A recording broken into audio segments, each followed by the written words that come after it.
So today we will study about केश, दंत and नख शारीर. ठीक है. अब इनकी इम्पोर्टेंस देखो क्या है. सबसे पहले हम इनकी इम्पोर्टेंस समझेंगे कि ये क्यों इम्पोर्टेंट है. तो ये हमारे शरीर की ऐसी रचनाएं हैं जिनका आप प्राकृत या विकृत स्वरूप राइट देख के आप उससे ये हमें पता चलता है कि कोई व्यक्ति मतलब ये रोगी है या फिर स्वस्थ व्यक्ति है. ठीक है. अब कैसे, जैसे आपने देखा होगा कि एनीमिया का अगर पेशेंट है, ठीक है, जिसको आयुर्वेद में हम लोग पांडु रोग कहते हैं, उनमें क्या होता है, उनके नाखूनों को अगर हम देखें, नख का एग्जामिनेशन अगर हम करें नेल्स का, तो क्या होता है वहां पे येलोइश क्यों होगा. जॉन्डिस का पेशेंट थोड़ी है. ठीक है. जैसे हमारे जो नेचुरल नेल्स होते हैं वो कैसे होते हैं, थोड़े से रेडिश होते हैं. ठीक है. पिंकिश अपीयरेंस होता है. तो ये जो पिंकिश अपीयरेंस है वो खत्म हो जाएगा, पेल हो जाएंगे ये. ठीक है. Okay. Then there is a condition called as koilonychia. ठीक है. Koilonychia. Okay. It is also called as spoon shape nails. Right. ये मैं अभी आपको बस आपका इंटरेस्ट बनाने के लिए टॉपिक में मैं आपको ये सब चीजें बता रही हूँ. तो कोइलोनेकिया क्या होता है.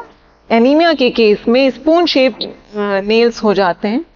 Thank you. Right. Spoon shaped हो जाएंगे तो कैसे हो जाएंगे, जो आपके नॉर्मली आपके जो नेल्स होते हैं वो कैसे होते हैं, कॉन्वेक्स अपसाइड. राइट. ऐसे उभरे हुए से होते हैं. लेकिन स्पून शेप्ड हो जाएगा तो क्या हो जाएगा, एक डिप्रेशन हो जाएगा, concavity. There will be concavity in your spoon. इसको चेक कैसे, sorry, concavity in your nails. Right. Spoon तो ऑफ कोर्स कॉन्केव होता ही है, वहां तो कॉन्केविटी होती ही है. राइट.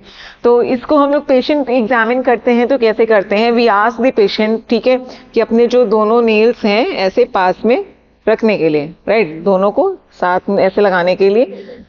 तो अगर कोई नॉर्मल इंडिविजुअल है जिसके में कोइलोनेकिया नहीं है तो ऐसे दिखेगा, कोई स्पेस नहीं दिखेगा. राइट. कोई स्पेस नहीं दिखेगा. वहीं पे अगर कॉन्केविटी है तो you will find a diamond shape. Right. एक डायमंड शेप जो है वहां पे स्पेस आपको विजिबल होगा. Right. Okay. Now coming back to the topic. और इन तीनों में क्या समानता है कि ये तीनों क्या है, गर्भ के पितृज भाव से उत्पन्न होते हैं. ठीक है. गर्भ में आप लोगों ने पढ़ा होगा कि षड भाव होते हैं गर्भ के. मातृजादि भाव, पितृजादि भाव, रसज भाव, सत्वज भाव, सात्मज भाव. ठीक है. तो जो हमारे गर्भ के पितृज भाव हैं, पितृज भाव से ये सभी, ये जो तीनों हमारी रचनाएं हैं, केश, दंत और नख शारीर, गर्भ के पितृज भाव से उत्पन्न होते हैं. और सिर्फ यही नहीं, गर्भ के पितृज भाव से हमारी शरीर की जितनी भी कठोर और स्थिर रचनाएं हैं, ठीक है, वो सभी किससे उत्पन्न होती हैं, पितृज भाव से, जिनमें से केश, दंत और नख शरीर एक है. ठीक है. तो उसका श्लोक बताते हुए आचार्य सुश्रुत ने शारीर स्थान के 3रे अध्याय में लिखा हुआ है गर्भव क्रांति शारीर. ठीक है. शारीर स्थान 3रा अध्याय का नाम क्या है, गर्भव क्रांति शारीर. जिसमें उन्होंने क्या, जहाँ पे भाव उन्होंने एक्सप्लेन किए हुए हैं, तो वहां पे उन्होंने क्या बोला, श्लोक है, लिख लीजिए. गर्भस्थ. ठीक है. केश शमश्रु. ठीक है. केश शमश्रु, लोम, नख, दंत, अस्थि,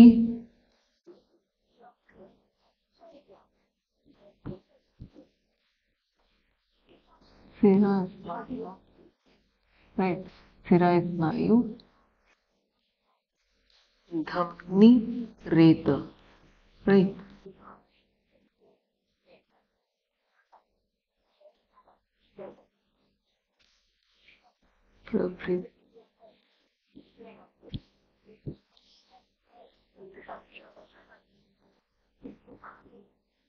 स्थिराणी,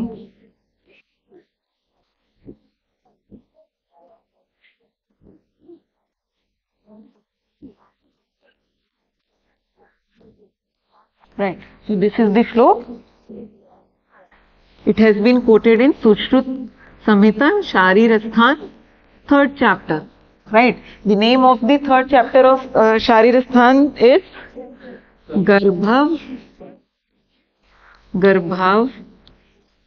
Kranti Sharir. Right. Okay. आचार्य सुश्रुत ने शारीर स्थान तीसरे और शारीर स्थान चौथे में गर्भ का वर्णन किया है. तीसरे अध्याय का नाम है गर्भावक्रांति शारीर और चौथे अध्याय का नाम है गर्भ व्याकरण शारीर. ओके, तो उन्होंने क्या बताया? गर्भ, केश, शमश्रु, लोम, नख, दंत, अस्थि, सिरा, स्नायु, धमनी, रेता, ये सभी जो रचनाएं हैं वो किससे उत्पन्न होती हैं? पितृज भाव से. और ये सब किस प्रकार की रचनाएं हैं? स्थिर, राइट, या फिर कठोर हैं, ये स्ट्रॉन्ग स्ट्रक्चर्स. ठीक है, स्ट्रॉन्ग. ठीक है,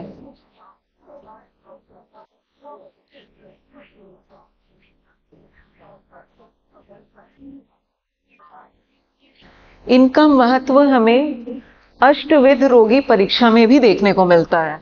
राइट, कहां पे? अष्टविध रोगी परीक्षा. ठीक है, रोगी परीक्षा.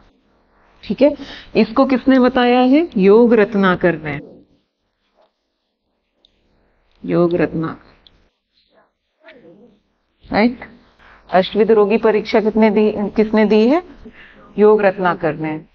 उन्होंने क्या ऐसी चीजें बताई हैं जिनकी हमें किसी भी रोगी की परीक्षा करते समय इन 8 रचनाओं की या इन 8 तरीके से जो है हम परीक्षा करते हैं रोगी की.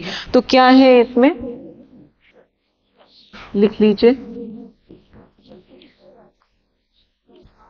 नाड़ी, मूत्रम, मलम, जिह्वा. ये श्लोक याद कर लीजिएगा, आपको आगे के प्रॉफ में भी काम आएगा. बहुत इंपॉर्टेंट श्लोक है. स्पर्शम दृगाकृति. दृगाकृति. राइट.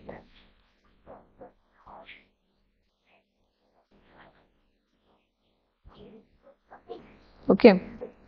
नाड़ी, मूत्र, मल, जिह्वा, शब्द, स्पर्श, दृग और आकृति, ये 8 क्या है? अष्टविध रोगी परीक्षा. जिसमें जो दृग आकृति है, राइट, ये किसके लिए? केश, दंत, नख या और भी शरीर की जो रचनाएं हैं उनको देख के. दृग मतलब by visualisation. In modern science we have how many methods of examination? 4. What are दे?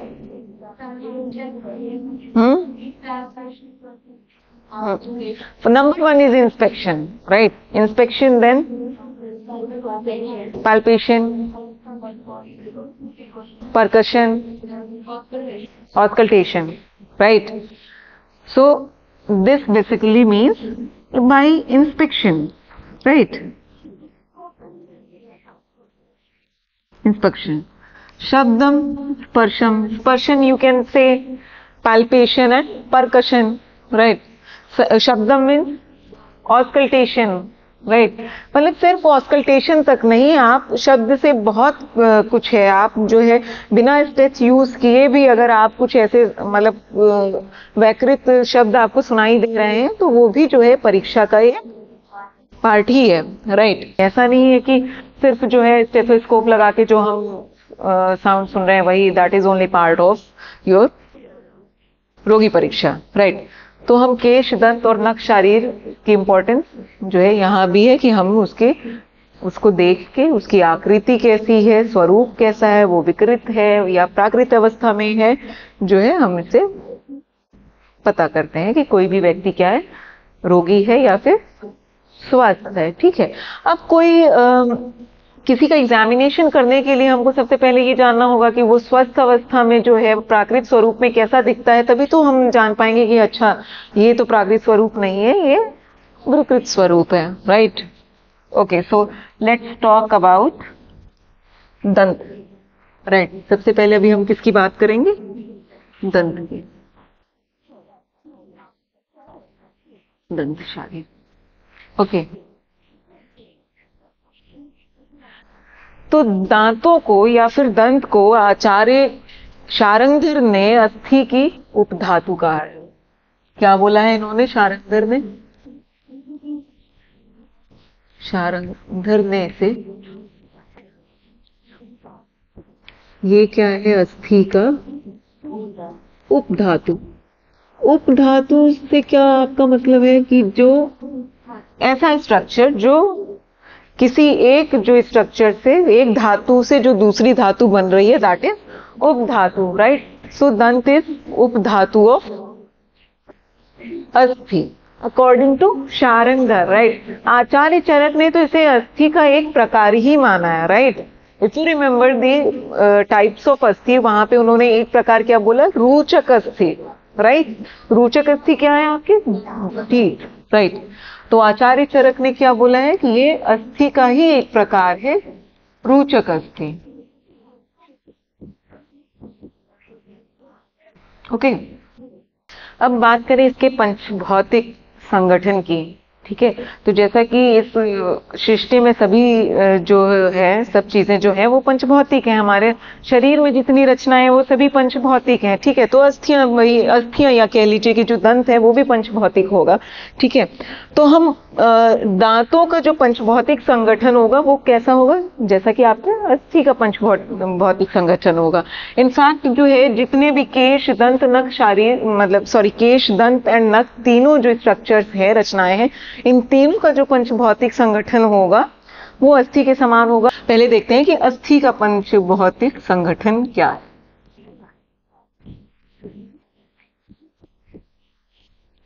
पंचभौतिक संगठन, ठीक है, राइट।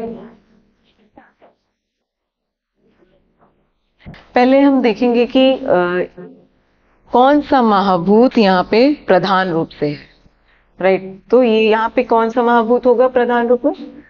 पृथ्वी, क्योंकि ये एक कठोर रचना है, ठीक है? पृथ्वी महाभूत की प्रधानता होती है। अब हमारी अस्थियों में जो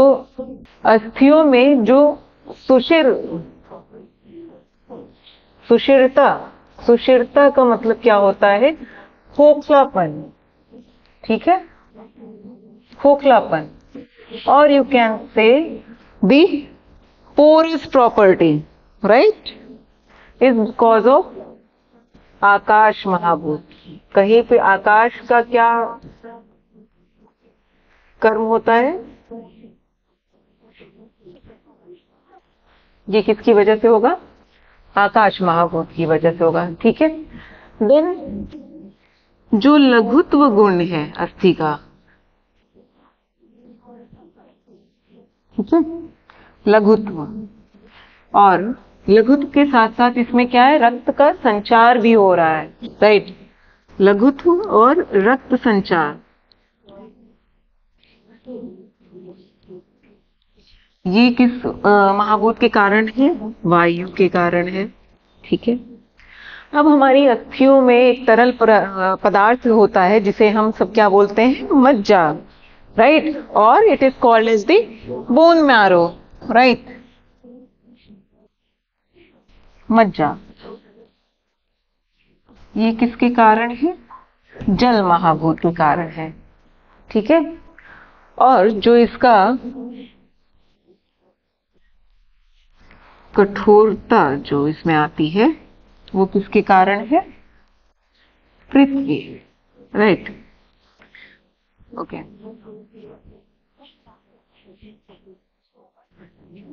अस्थियों का निर्माण कैसे होता है? जब अस्थियों का निर्माण होता है तो अग्नि और पृथ्वी महाभूत मिलके मेद धातु जो हमारे शरीर में है उसको और खर और कठिन बनाती हैं, जिससे अस्थि का रूप बनता है, ठीक है? तो अस्थि का निर्माण कैसे होता है कि शरीर की जो मेद धातु है उस पे अग्नि और महाभूत के संघात से मेद धातु और कठिन और खर रूप होके अस्थि का स्वरूप ग्रहण करती है, ठीक है? और चूंकि आचार्य चरक ने दंत को भी अस्थि का ही एक प्रकार कहा है, इसलिए दंत की भी जो ये बनने की प्रक्रिया फॉर्मेशन है वो भी बिल्कुल सेम यही होगा जैसे कि अस्थि का है। अब हम बात करते हैं कि जो प्राकृत स्वरूप इनका क्या होता है। दंत जो है वो प्राकृतिक स्वरूप में कैसा दिखता है, ठीक है। ये इसके प्राकृत स्वरूप को देखते हैं, प्राकृत स्वरूप, ठीक है। प्राकृत स्वरूप में दंत कठिन और दृढ़ होते हैं।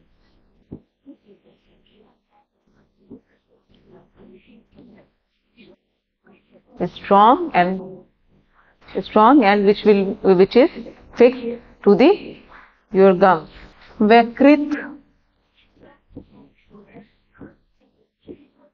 वैकृत स्वरूप इसके बहुत सारे हो, बहुत तरह की विकृति जो है आपके दंत में हो सकती है। आपके केरीज हो सकते हैं, शीताद हो सकता है, राइट।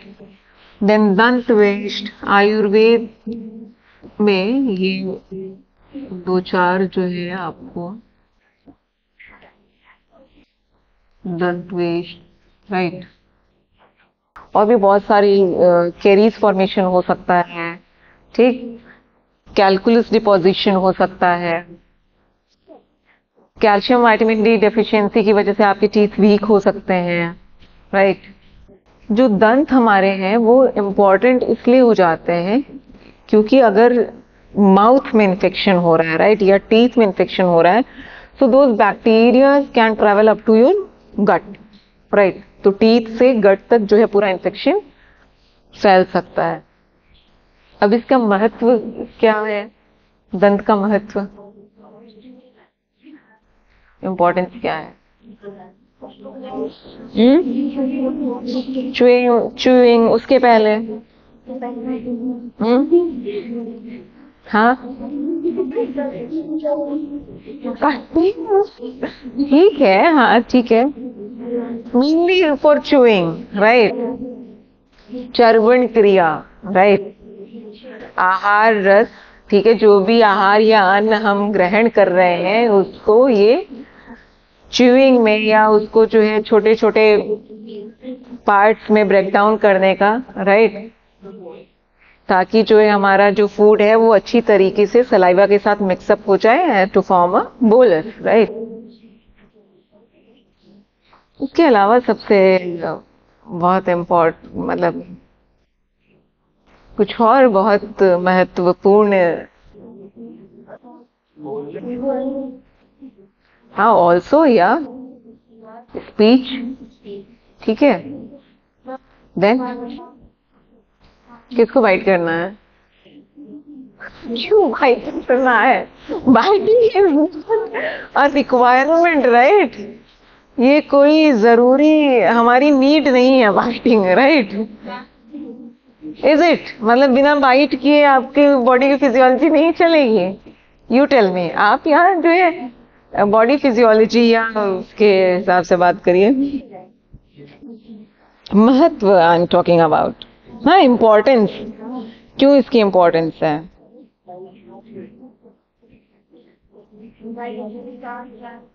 हाँ ठीक है, वही बात होगी ना च्यूइंग से।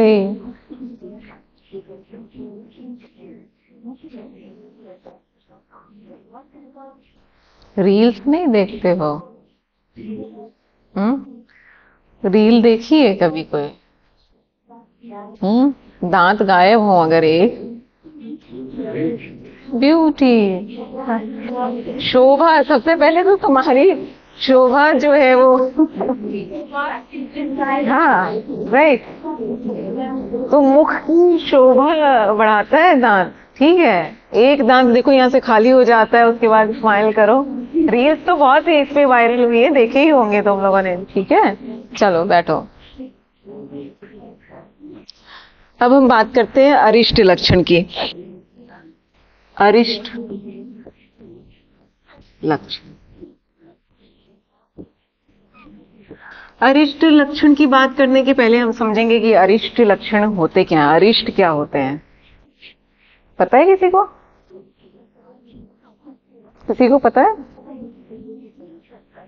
मरणासन होने पे जो शरीर में लक्षण आने लगते हैं, ठीक है, उसे अरिष्ट लक्षण कहते हैं। मतलब आपके शरीर में कुछ ऐसे साइन एंड सिम्टम्स मिलने लगे जिसको देख के कोई ये बता पाए कि अब ये ज्यादा दिन तक जीवित रहने वाला नहीं है, राइट?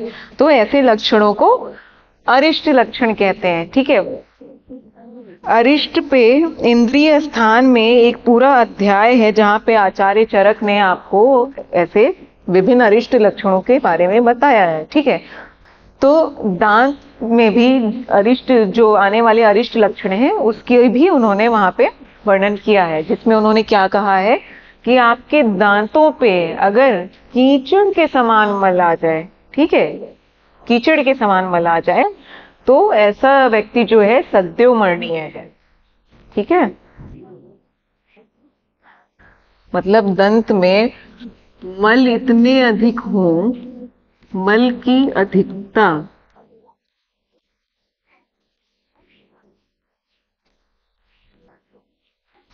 से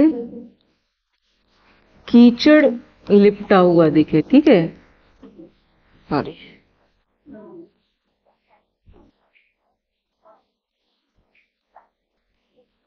कीचड़ लिपटा हुआ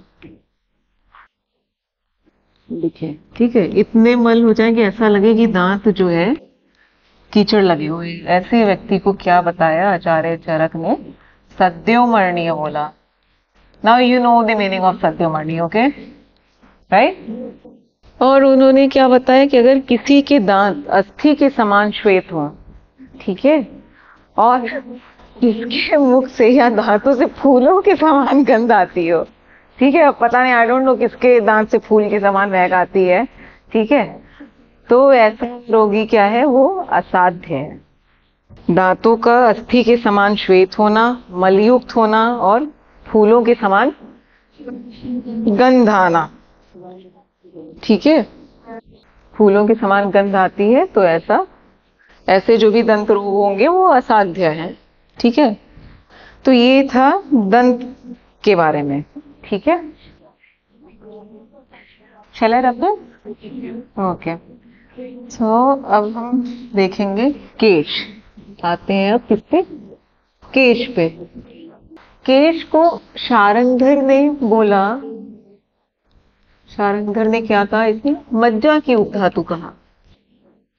according to Sharangdhar it is upadhatu of majja. बाकी आचार्यों के अकॉर्डिंग अस्थि का मल, ठीक है। बाकी आचार्यों ने वाग्भट, ठीक है, Sushruta and Charaka, all three ने क्या बोला? अस्थि का मल कहा इसे, ठीक है, अस्थि का मल। बात करें पंचभौतिक संगठन की या फिर कौन से महाभूत की प्रधानता होगी, तो इसमें भी पृथ्वी महाभूत की प्रधानता होगी, क्योंकि ये भी क्या है? अस्थि का मल है, ओके। तो पृथ्वी महाभूत यहाँ पे ज्यादा होगा, ठीक है, इसकी प्रधानता होगी। केश का क्या महत्व है?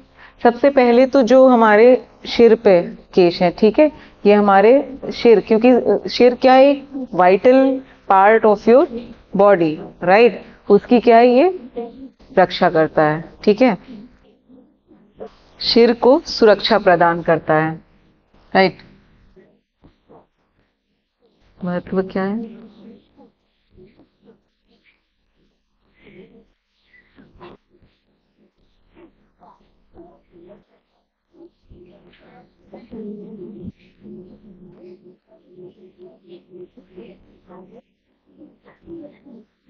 राइट,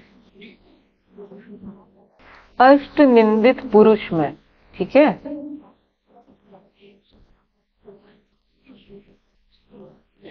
अष्ट निंदित,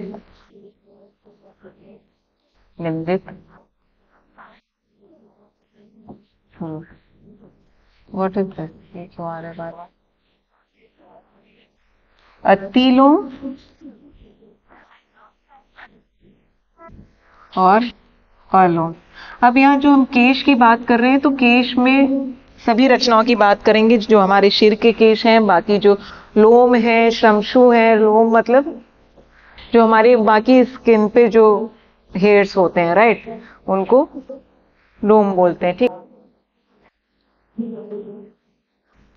अतिलोम मतलब किसी के शरीर पे आचार्य चरक ने 8 प्रकार के पुरुषों की निंदा की है, मतलब उनको अच्छा नहीं माना है, जिसमें उन्होंने अति गौर, बहुत ही गोरा कोई हो, अति कृष्ण एकदम ज्यादा डार्क कलर हो, या फिर जो है अतिलोम, अतिलोम मतलब बहुत ज्यादा किसी के रोए हो शरीर पे, या अलोम बिल्कुल ही ना हो।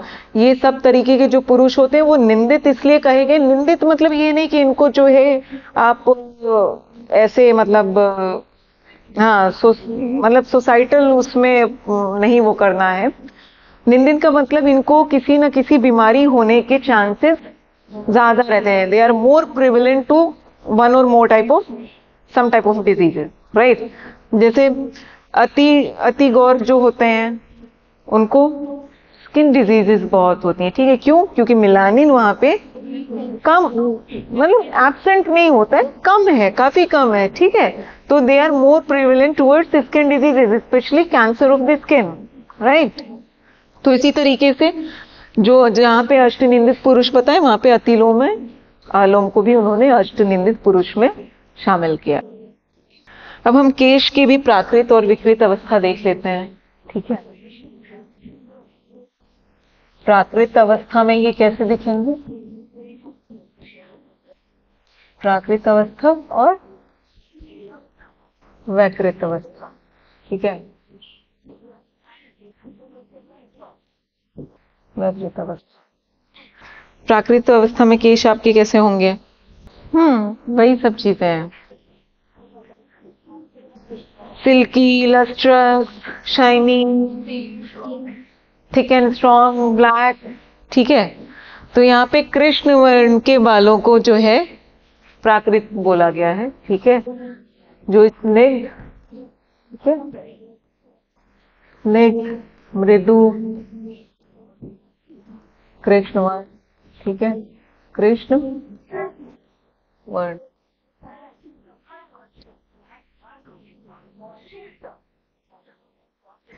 वैकृत अवस्था,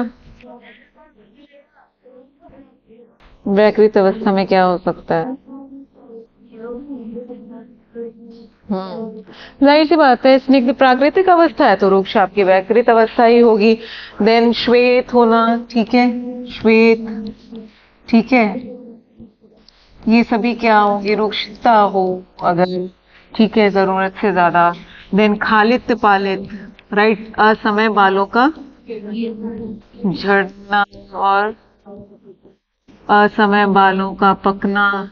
ठीक है, दो मुख वाले बाल, ठीक है, दो मुहे होना बालों का, ये सभी क्या है? केश के वैकृत स्वरूप है। ठीक है, अब हम बात करते हैं अरिष्ट लक्षणों की। अगर किसी के पलकों पे जटाओं का बनना, ठीक है, पलके हैं, ये जटाओं का बनना मतलब आपस में उलझ जा रही हैं, राइट, ओके। बिना कंघी किए मांग का निकल आना, ठीक है, या फिर किसी के बाल खींचने पे, मतलब स्वयं खींचो या कोई और खींचे तो पेन का ना होना, ठीक है, पीड़ा का ना होना। ऐसा रोगी जो है क्या 7 दिन के अंदर मृत्यु हो जाती है। ठीक है, अरिष्ट लक्षण।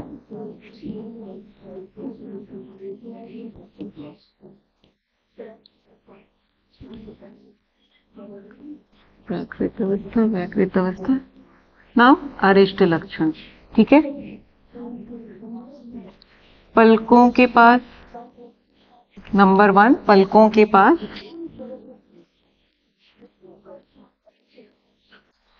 पलकों में, नॉट पलकों के पास, राइट, पलकों में जटा का बनना, ठीक है। Then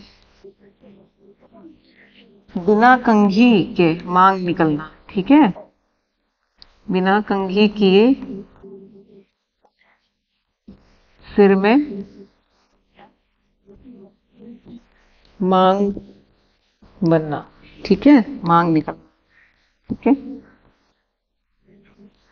then the third one is स्वयं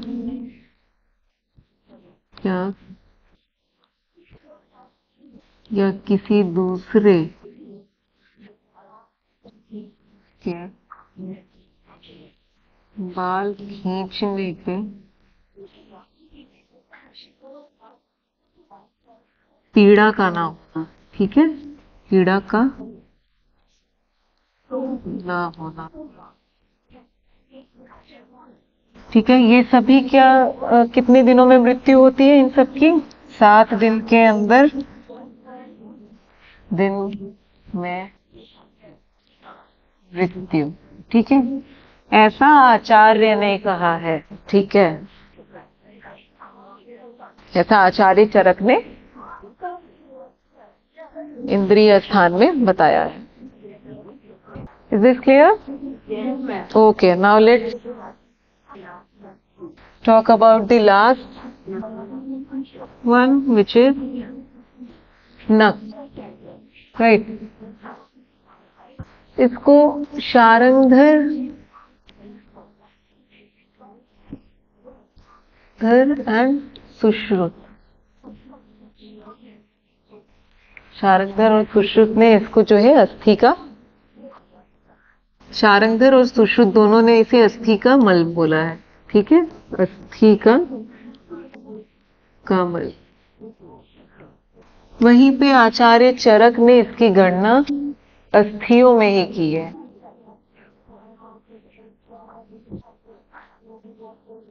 इसे अस्थि में इंक्लूड किया है, ठीक है, अस्थि प्रत्यय, ठीक है, ओके। महाभूत की प्रधानता देखेंगे तो यहाँ भी किसकी प्रधानता होगी? पृथ्वी महाभूत यहाँ भी प्रधान रूप से है, ठीक है। Now we will talk about the महत्व और इम्पोर्टेंस, इनका महत्व क्या है, ठीक है। तो सबसे पहले उंगलियों की सुंदरता, ठीक है, अंगुलियों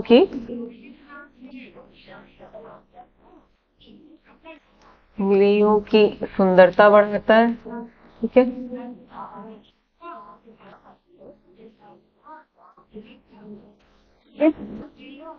देन रोग निदान में इसके वैकृत स्वरूप को देखकर हम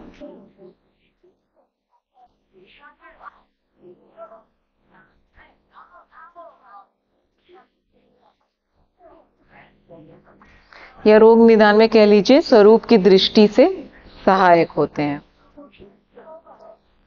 रोग निदान में ये रोग निदान में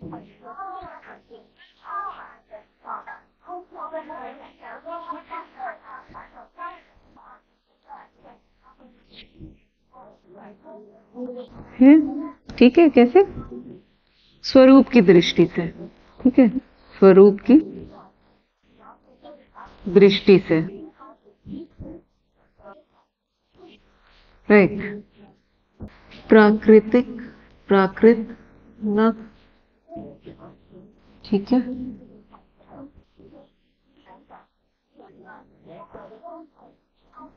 प्राकृतिक नख कैसे होंगे? श्वेत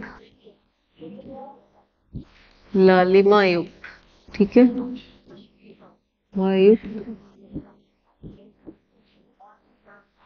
दृढ़ और कठिन, दृढ़ और कठिन।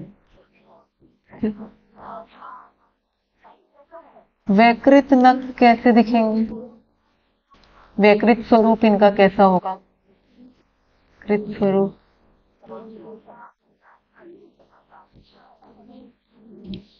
कृष्णवर्ण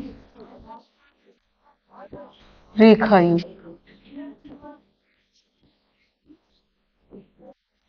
एक्सेट्रा, और भी बहुत सारे होते हैं, आप ये 3, ठीक है। कृष्ण। भंगुर मतलब ब्रिटल नेल्स, जो आपके नेल्स टूटने लगे, ठीक है, तो उसको भंगुर कहते हैं, right, brittle nails, right. Krishna word greyish appearance हो जाए, राइट। रेखा युक्त मतलब लाइनिंग आ जाती हैं, ठीक है। देन और भी अलग अलग डिजीजेस में आपको अलग अलग अपीयरेंस मिलेगा। सोरियाटिक नेल बेड अलग होता है, फंगल हो गया तो वहां पे नेल अपीयरेंस अलग होगा, ठीक है। देन आपको मैंने अभी एक एग्जांपल दिया था किसका, एनीमिया में दिया था, कोइलोनिकिया बताया था, जिसमें स्पून शेप नेल्स हो जाते हैं, राइट। व्यकृत स्वरूप में ही हम अभी विभिन्न व्याधियों में भी देख लेंगे, आयुर्वेद में जो अलग अलग व्याधियों में बताया गया है कि जो आपके नख हैं उनका स्वरूप कैसा हो जाता है, ठीक है। तो पांडु रोग में, ठीक है, धूमिल वर्ण के नख हो जाते हैं, ठीक है, धूमिल, ओके। देन कामला, ये कामला में हारिद्र वर्ण, हारिद्र मतलब हल्दी, ठीक है, तो येलोइश डिस्कलरेशन, ओके। देन कुष्ठ रोग है अगर, ठीक है, कुष्ठ रोग, इसमें नख क्या होता है, गिरने लगते हैं, नख गिरने लगते हैं,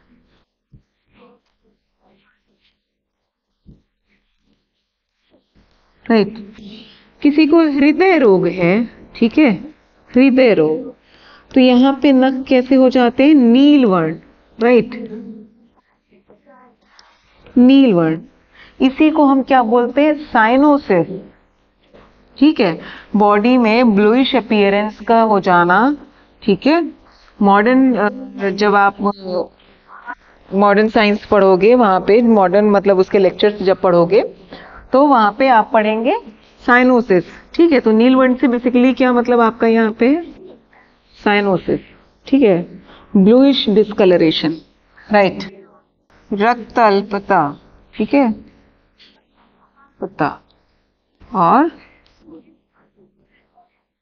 इसमें क्या होगा, लालिमा कम हो जाएगी, रेडिश जो अपीयरेंस, नेचुरल रेडिश अपीयरेंस होता है नेल्स का, वो पेल हो जाएंगे,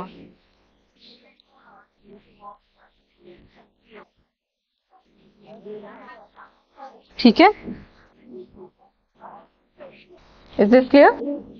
तो चलो अभी पूरे लेक्चर को हम क्या करेंगे, समराइज करते हैं, ठीक है। तो हमने क्या पढ़ा,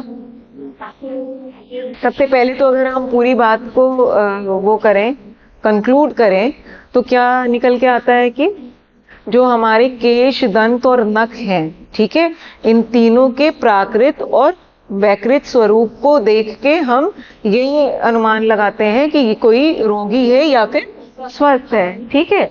दोषों की विकृति के कारण, विकृति के कारण, जैसे शरीर में और अवयव हैं वहां पे विकृति होती है, उसी प्रकार से दोषों की अगर विकृति होती है तो केश, दंत और नख की भी विकृति होगी, ठीक है। और क्या था कि ये जो केश, दंत और नख है, इनमें क्या समानता है कि ये तीनों ही जो क्या है, गर्भ के पितृजाति भाव से उत्पन्न हो रहे हैं, ठीक है। देन द लास्ट पॉइंट क्या था, इनका इंपॉर्टेंस कहाँ पे था, अष्टविध रोगी परीक्षा में, जहां पे हम इनकी आकृति जो है, ठीक है, अपीयरेंस, और आकृति मतलब वही हो गया कि आप इनके जो है शेप, साइज, मतलब जो भी अपीयरेंस है, ठीक है, ओवरऑल अपीयरेंस जो है उसको देख के आप अनुमान लगाते हैं कि कोई रोगी है या फिर स्वस्थ है, ठीक है। तो ये हो गई इनके कुछ कॉमन बातें इनमें। और दूसरी कॉमन बात क्या है कि ये तीनों जो है ये किससे बन रहे हैं, या तो किसी ने इसको अस्थि का उपधातु बोला है या फिर अस्थि का मल बोला है। तो मतलब इनकी जो बिल्डअप है, राइट, कॉन्स्टिट्यूशनल बिल्डअप है, ठीक है, वो किससे सिमिलर है, एज सिमिलर टू अस्थि, राइट। तो अगर शरीर में अस्थि क्षय होगा तो इन रचनाओं का भी कोई ना कोई विकृतियत है, आएगी, ठीक। और कुछ इसमें रह गया, अरिष्ट लक्षण वो तो सबके अलग थे, मैंने जो वो बातें करी अभी यहाँ पे, जो इन तीनों में कॉमन है। अरिष्ट लक्षण तो आपको अलग अलग देखने को मिलेंगे सब में, ठीक है। आपको बेसिकली क्या याद रखना है, इन तीनों को पढ़ते समय आपको दो चार चीजें क्या याद रखनी है। सबसे पहले कि इनका महत्व क्या है, क्यों इनको हमको जानना है, ठीक है। दूसरी चीज कि ये कैसे बन रहे हैं, ठीक है, मतलब अस्थि का उपधातु है या किसी ने अस्थि का ही प्रकार बता दिया, अस्थि का मल है, ठीक है। तीसरा पॉइंट, इनका पंचभौतिक संगठन देख लीजिए, कौन से महाभूत की प्रधानता है, ठीक है, या कौन कौन सा महाभूत किस कैरेक्टर में उसके कंट्रीब्यूट कर रहे हैं, राइट। देन आप इसके प्राकृत स्वरूप देखिए, वैकृत स्वरूप कैसा होता है, ठीक है। देन अरिष्ट लक्षण और महत्व इसके, ठीक है। Okay, so this was all about today's lecture, ठीक है।